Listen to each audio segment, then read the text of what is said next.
Hi, I'm Brian Marr, Chief Strategy Officer at Smashing Ideas here at CES with the ARF. You majored in psychology. Does that come in handy? It comes in really handy with marketing. You know, you're trying to understand where your customers' heads are and their needs and their motivations. Yes. And then deliver a solution to them that will meet that.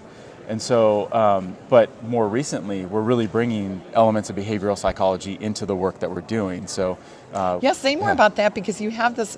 It's branded motivational UX. Yeah. So say more about that. The company comes from game design, a game design background, and when you think about game design, a great game triggers dopamine and happiness, and all these things, and it's made to engage you, and it's made to keep you involved.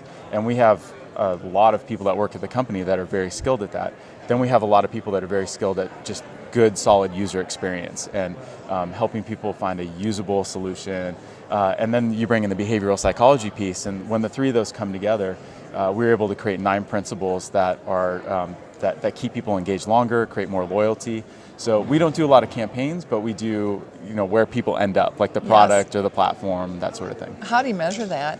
Analytics, and so there's our big measures are all related to engagement. And how do you loyalty. measure the outcomes? Because I'm like, I have a research background. Yeah.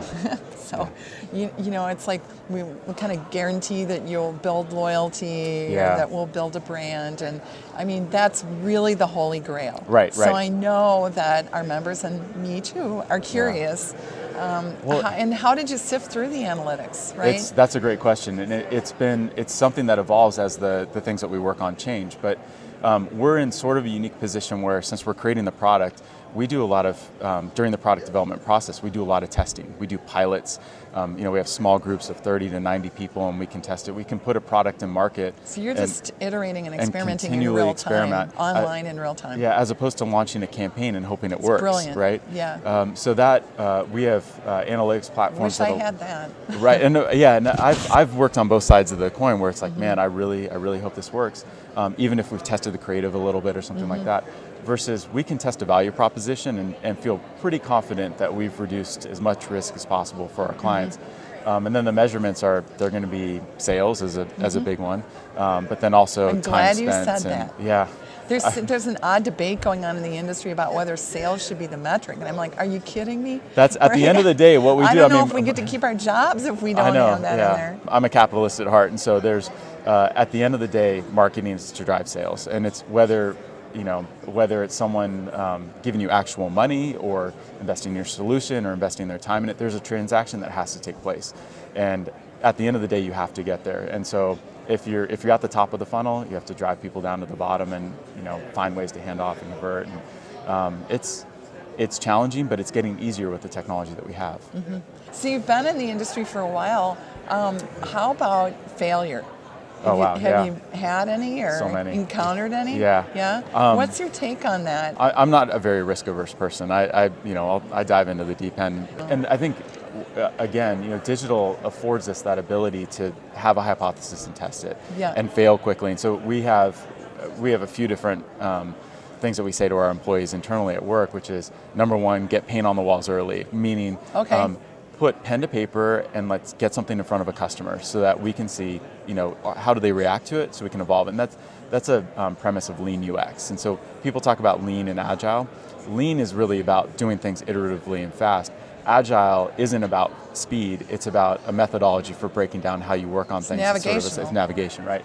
So that's getting things on the wall early, and then we say fail fast. And so we want to get something out there as early as possible and know that it didn't work, so we can do something else. So, I mean, we fail every single day at work, and it's great. I had one failure that was a multi-million-dollar failure, and I was at Microsoft at the time, and we were doing tests of social advertising essentially, and one of them it didn't work out. But in going in, I talked to the CMO, and there was, I think, 5 things that we had worked on. She's like, well, 4 out of 5, that's pretty good, as opposed to this thing didn't work, you lost it, because the other ones were so successful that it sort of overshadowed. And they were all designed as experiments. And so I think part of it is setting something up as an experiment and being willing to test it.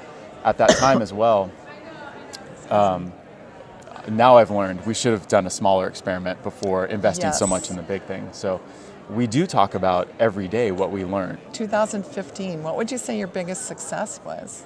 We I think in many ways cracked the code on how to approach an IoT project. And so IoT is, Internet of Things. How did you do that?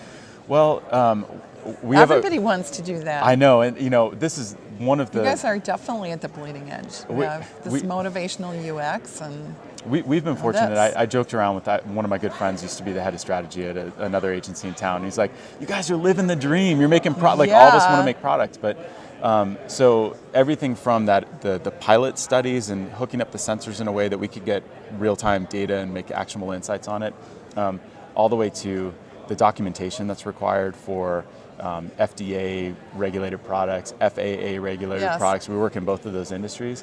To aligning like software development and physical product development cycles, it was a year of learning for us, but it was for our clients as well. And at the end of it, we've delivered several products now that are have been really successful in the industry, and so we've ended up with a repeatable process now, and so we can apply that to additional, and that's what motivational UX and some of these other things that we do are.